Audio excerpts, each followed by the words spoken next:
Bab 97, Mimpi, 2. Jangan lupa like dan subscribe, agar kami makin semangat upload lebih banyak. Kenapa aku memegangnya di tanganku? Adalah pikiran pertama Eugene saat bangun tidur. Setelah mengeluarkannya dari gudang harta karun, dia telah mengayunkannya beberapa kali untuk mengetahui bagaimana rasanya di tangannya, tetapi dia belum menggunakan pedang suci dalam pertempuran. Alasan untuk ini sederhana. Pedang suci terlalu mencolok. Pedang seremonial mewah yang tidak perlu menonjol bahkan ketika dia hanya memegangnya di tangannya, tetapi ketika dia memasukkan mana ke dalamnya, itu benar-benar mulai memancarkan cahaya yang cemerlang. Orang-orang suku Samar biadab dan serakah. Bukan hanya mereka, ada banyak orang berbahaya lainnya berkeliaran di Samar. Selama itu bukan di Helmut, Eugene memiliki kepercayaan diri untuk bisa melindungi dirinya sendiri kemanapun dia pergi, tapi dia tidak ingin menarik terlalu banyak perhatian sebelum dia selesai dengan tujuannya di sini. Itulah mengapa dia menggunakan kartu identitas palsu dan juga menggunakan sihir untuk mewarnai rambut abu-abunya menjadi hitam. Adapun Altair, itu mungkin satu-satunya pedang suci di dunia, tetapi Eugene tidak berniat menggambar Altair saat berada di Samar. Ini berarti Eugene telah menyimpannya di dalam jubahnya selama ini dan tidak pernah sekalipun mengeluarkannya. Jadi, kenapa dia sekarang memegang Altair di tangannya? Mungkinkah Altair jatuh dari jubahnya saat dia berguling-guling dalam tidurnya? Atau mungkinkah dia memiliki semacam gangguan berjalan dalam tidur atau gangguan obsesif-kompulsif yang bahkan tidak pernah dia sadari, menyebabkan dia secara tidak sadar mengeluarkan senjata saat tidur di tempat berbahaya seperti itu. Tidak mungkin hal itu terjadi. Merasa tertekan, Eugene menggosok sudut matanya dengan ujung jarinya. Untungnya, dia tidak meneteskan air mata. Itu pasti karena dia sudah meneteskan banyak air mata selama kunjungan pertamanya ke kuburan. Namun, bahkan jika dia tidak meneteskan air mata, emosinya belum mereda. Dia mungkin sudah terbangun dari mimpinya, tapi ingatan tentang mimpinya dan pemandangan yang dia lihat di sana tidak memudar. Seolah-olah dia benar-benar telah bersama teman-teman lamanya pada saat itu. Meskipun, jika kamu benar-benar memikirkannya, aku bersama mereka. Mayatnya yang sudah meninggal juga telah hadir di tempat kejadian. Yah, mayatku terbaring di dalam peti mati. Tapi pemandangan yang aku lihat dalam mimpiku. Mungkinkah itu hanya khayalan? Tampaknya terlalu realistis untuk itu. Sienna, Molon, Anise, dan Vermont. Penampilan mereka sama seperti yang diingat Eugene, dan perilaku mereka tidak jauh berbeda dari apa yang Eugene bayangkan ketika dia pertama kali melihat patung dan batu peringatan di kuburannya. Tapi sebaliknya, itu membuatnya semakin mungkin. Seluruh mimpi mungkin hanya isapan jempol dari imajinasiku. Jika mimpi itu bukan hanya hasil imajinasinya, jika hal seperti itu benar-benar terjadi 300 tahun yang lalu. Lalu mengapa hal itu muncul dalam mimpinya sekarang? Apakah itu kamu? Eugene berkata sambil memelototi Altair. Mimpi yang baru saja dia alami adalah sesuatu yang berbeda dari serangan Night Demon. Setan malam tidak menciptakan mimpi seperti ini saat menyerang mangsanya. Jika itu benar-benar serangan dari iblis malam, dia akan menyadarinya dalam tidurnya. Baiklah kalau begitu. Eugene sudah mengkonfirmasi kebenarannya. Mimpi itu bukanlah serangan yang dimaksudkan untuk mematahkan keinginannya. Itu hanya menunjukkan Eugene, tidak, hamil sebuah adegan yang terjadi setelah dia meninggal. Dan ketika dia terbangun, Eugene memegang Altair di tangannya. Apakah ini sebuah wahyu? Eugene bertanya sambil mengangkat Altair untuk melihat lebih jelas. Pedang suci tidak menanggapi pertanyaannya.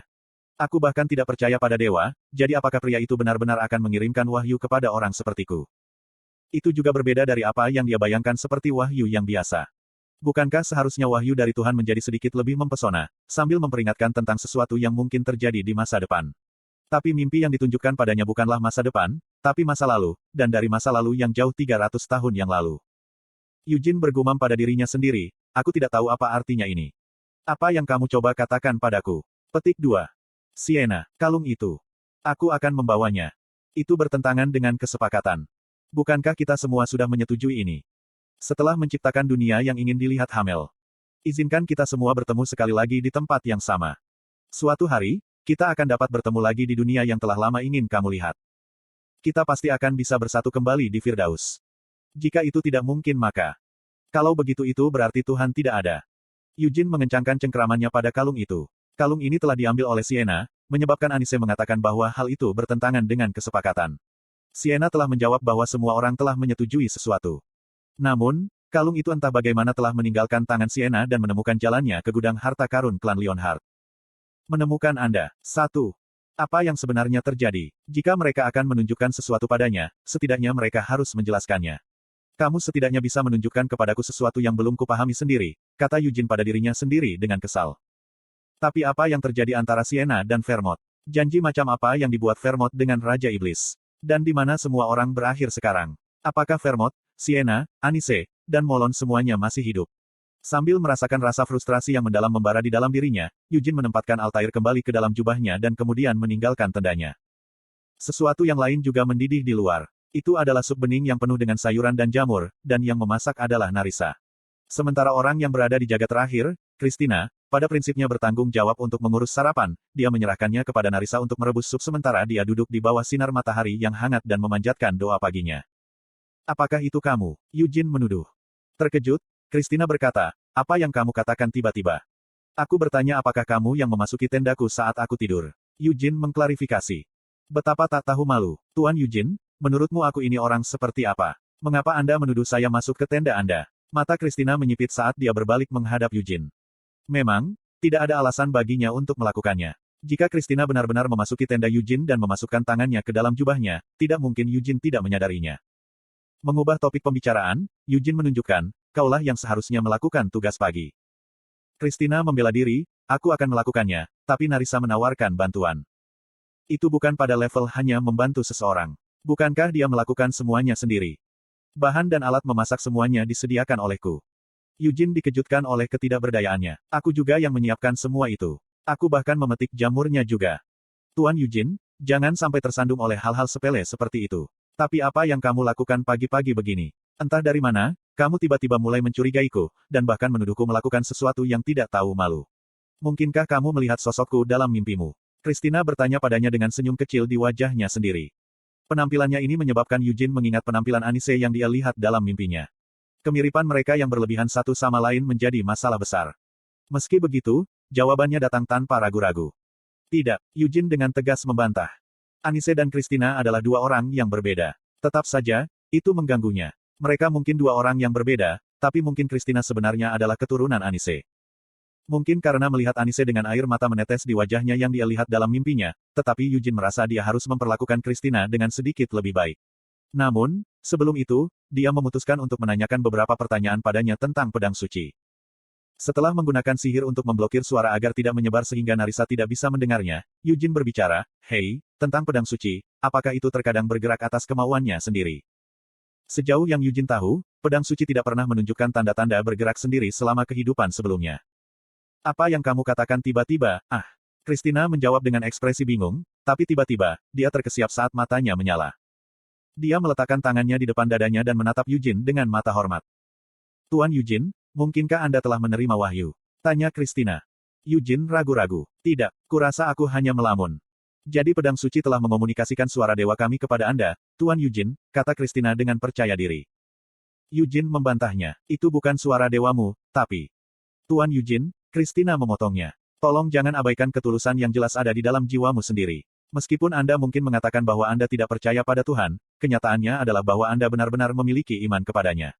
Tolong berhenti menipu diri sendiri, tidak perlu merasa malu. Kapan aku pernah merasa malu? Wajar bagi manusia untuk takut dan menghindar dari kegelapan. Tuan Yujin mungkin terkadang agak kasar dan tidak bermoral, tetapi karena Anda masih di usia yang belum dewasa, tidak biasa bagi Anda untuk takut pada kegelapan. Jadi Tuhan kami yang baik hati melihat ke dalam hatimu, dan datang kepadamu, sehingga kamu tidak perlu takut akan kegelapan. Yujin tetap diam ketika Christina terus terbawa suasana. Karena itulah yang diinginkan Sir Yujin secara tidak sadar. Saya tidak takut gelap, saya bisa mengatasi kegelapan. Keinginan seperti itu menyebabkan Yujin meraih pedang suci, artefak ajaib yang dianugerahkan oleh Tuhan kita yang berbelas kasih. Dengan bantuannya, Sir Yujin dapat tertidur dalam cahaya hangat pedang suci, dan dalam mimpinya dia menerima wahyu dari Tuhan, kata Christina dengan sungguh-sungguh. Itu benar, Yujin setuju. Saya memang menerima wahyu. Tuhan memang muncul dalam mimpiku, dan tahukah kamu apa yang dia katakan? Mendengar kata-kata ini, Christina mengatupkan kedua tangannya dengan ekspresi bersinar di wajahnya. Dia bersorak, memang, jadi itu benar-benar terjadi. Tuan Yujin, pesan apa yang Tuhan sampaikan kepada Anda? Dia berkata untuk melihatmu dan menyuruhmu diam, kata Yujin. Petik 2. Christina tercengang. Dan tentang dewa yang muncul dalam mimpiku, dia sangat jelek.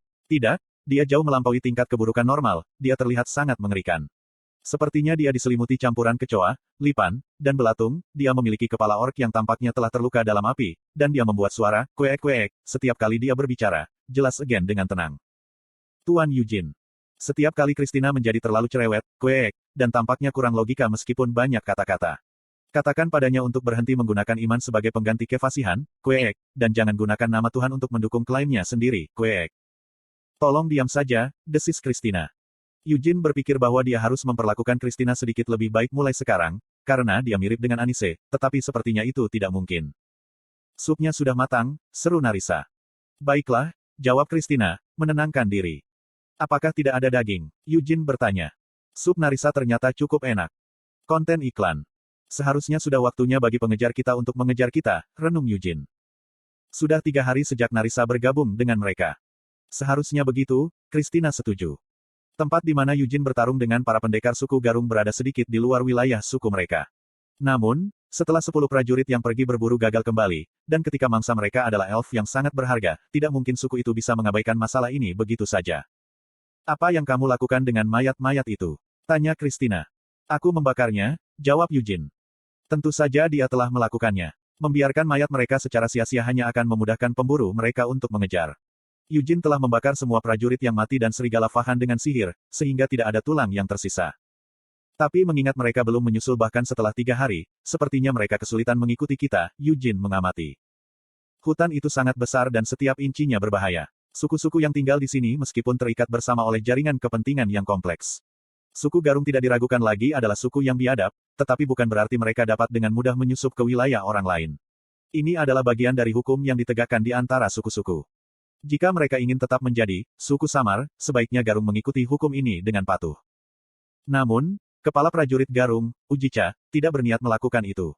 Pria botak yang tampak mengerikan ini memiliki ambisi yang tidak kalah besarnya dengan otot-otot besarnya. Mereka yang lahir di hutan hanya bisa dibesarkan di hutan dan akhirnya mati di hutan. Namun seperti kebanyakan suku, suku Garung tetap memiliki ikatan yang berkelanjutan dengan beberapa tokoh tingkat atas di dunia luar. Kontak mereka dengan dunia luar adalah kaum kobal dari kerajaan Laut Simuin. Suku Garung mengoperasikan tambang kecil, yang sudah mulai memproduksi mitril beberapa tahun lalu. Hal ini membuat kaum kobal memperhatikan mitril berkualitas tinggi yang dihasilkan dari tambang milik suku Garung ini. Tapi dia tidak hanya ingin mendapatkan mitrilnya, dia ingin membeli tambang itu sendiri. Karena tambang sudah mulai menghasilkan mitril, mungkin juga ada biji berharga lainnya yang beristirahat di dalamnya. Untuk mendapatkannya, tambang pertama-tama perlu dikembangkan dengan benar, tetapi tidak mungkin mengembangkan tambang hanya dengan mengambil kapak secara membabi buta. Penduduk asli yang lahir di hutan dan hanya terbiasa berburu tidak memiliki pengetahuan yang dibutuhkan untuk mengembangkan tambang. Mereka hampir tidak memiliki kemampuan untuk menambang biji besi yang digunakan untuk membuat senjata dan peralatan mereka. Untuk mengembangkan tambang, kaum kobal bahkan bersedia memobilisasi beberapa pengrajin kurcaci. Namun betapapun antusiasnya pihak mereka, suku Garung tidak berniat menjual tambang yang telah mereka miliki sejak zaman nenek moyang mereka, atau mengizinkan pihak luar untuk mengembangkan tambang tersebut. Ini adalah keputusan keras kepala suku terakhir dari suku Garung. Tapi kepala suku sudah tua. Ujicha melihat kesempatannya untuk menyeret kepala suku dari singgasananya dan menjadi kepala suku sendiri. Setelah itu, dia bisa menjual tambang itu dengan sejumlah besar uang. Bagi Ujicha, tidak masalah jika orang luar ini masuk dan mengembangkan tambang.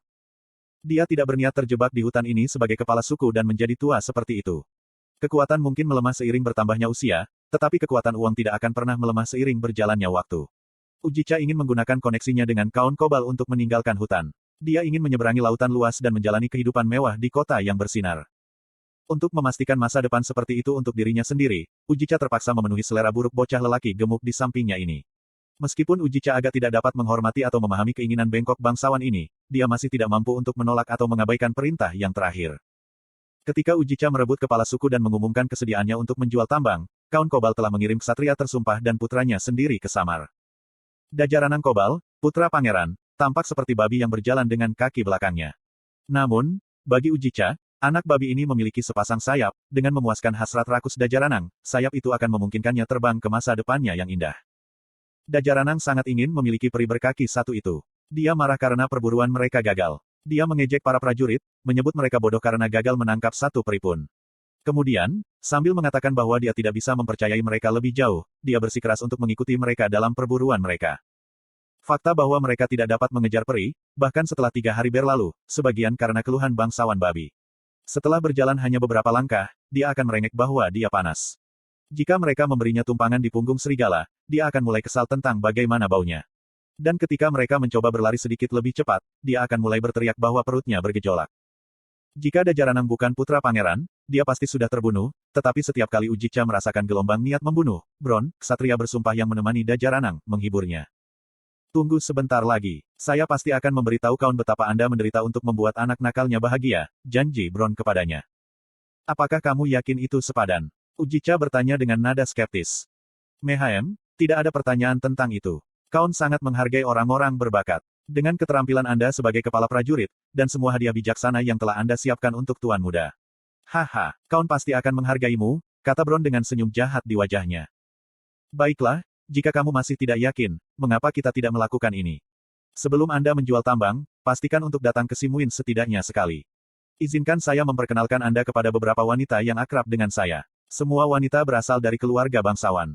Jika pria seperti Anda yang saya perkenalkan kepada mereka, para wanita pasti akan tertarik pada Anda, dan jika Anda berhasil mengembangkan hubungan dengan salah satu dari mereka, maka Anda mungkin bisa menjadi bangsawan segera. Titik petik 2. Kata-kata yang menenangkan ini berhasil menenangkan kemarahan Ujica. Benar, dia hanya perlu bertahan sedikit lebih lama. Pengejaran mereka memang sedikit lebih lambat dari yang mereka rencanakan, tetapi mereka masih berhasil menemukan jejak yang mengarah ke pencuri yang berani mencuri mangsa suku. Tuan Ujica, teriak seorang prajurit yang baru saja kembali dari pengintaian di depan. Beberapa pemuda tak dikenal sedang menunggu kita di depan. Apakah itu anggota suku Yabang? Ujica bertanya. Mereka saat ini berada di wilayah suku Yabang. Karena lusinan prajurit dari suku lain telah menyerbu wilayah mereka, wajar saja jika para prajurit dari suku Yabang keluar dan menghadapi mereka. Suku Yabang bukanlah suku yang harus menundukkan kepala saat menghadapi suku Garung, namun jika kedua suku tersebut saling bentrok, keduanya pasti akan mengalami kerugian yang cukup besar. Karena itu, begitu mereka menjelaskan situasinya, suku Yabang harus mengizinkan mereka untuk melanjutkan jalan mereka. Bagaimanapun, prajurit dari suku Garung telah terbunuh dan mangsanya dicuri. Meskipun suku Yabang mungkin akan marah dengan keberanian suku Garung karena tidak mengirim utusan terlebih dahulu untuk meminta izin melewati tanah mereka, itu tidak masalah bagi Ujica. Bagi Ujica, yang rencana masa depannya terletak di luar hutan, masalah mengikuti hukum hutan dan menyeimbangkan hubungan antar suku tidak menjadi masalah sedikitpun. Dia bukan pejuang suku Yabang, lapor pramuka itu. Mungkinkah itu salah satu teman pencuri? Ujica curiga. Setelah menyadari bahwa mereka sedang dikejar, para pencuri mungkin telah meninggalkan salah satu rekan mereka untuk menghalangi jalannya. Dengan senyum haus darah di wajahnya, Ujica menaiki serigalanya. Ujica menggeram. Sepertinya mereka sombong hanya karena mereka berhasil membunuh beberapa prajurit kita. Bahkan jika bocah itu bukan salah satu pencuri, itu tidak masalah. Selama dia bukan seorang pejuang dari suku Yabang, itu berarti dia tidak perlu menunjukkan belas kasihan padanya. Jika ada sesuatu yang menghalangi jalan mereka, mereka hanya perlu membersihkan jalan dan terus berjalan. Kapan kamu akan menangkap elf itu? Si babi gendut, Dajaranang, merengek. Bibirnya berkedut, Ujica menoleh untuk melihat Dajarang dan berkata, sepertinya kawan pencuri yang mencuri elf itu menunggu kita di depan. Kita harus pergi menemuinya, Tuan Muda. Kenapa harus saya? Aku tidak mau. Saya ingin tinggal di tempat teduh. Petik 2. Kita semua menuju ke sana bersama, Tuan Muda. Jika kita bisa menangkapnya, itu berarti kita bisa menemukan elf itu lebih cepat. Jika Anda ingin tinggal di sini dan beristirahat, penangkapan elf mungkin akan tertunda lebih jauh. Ah benarkah? Akhirnya Dajarang bangkit dari kursinya sambil menghela nafas. Ujica berencana untuk membunuh secara brutal orang yang menghalangi jalan mereka di depan. Dengan melakukan ini di depan Dajaranang, dia berharap untuk menakut-nakuti bocah itu agar patuh. Jika dia bisa mengaturnya, maka sikap Dajaranang, yang telah mendorong Ujica ke titik kemarahan yang mematikan beberapa kali, mungkin akan sedikit membaik. Kia, Ujica memanggil. Lusinan serigala berlari melintasi hutan. 1. Inilah yang diucapkan oleh hantu Siena yang Yujin temui di Arot sebelum menghilang.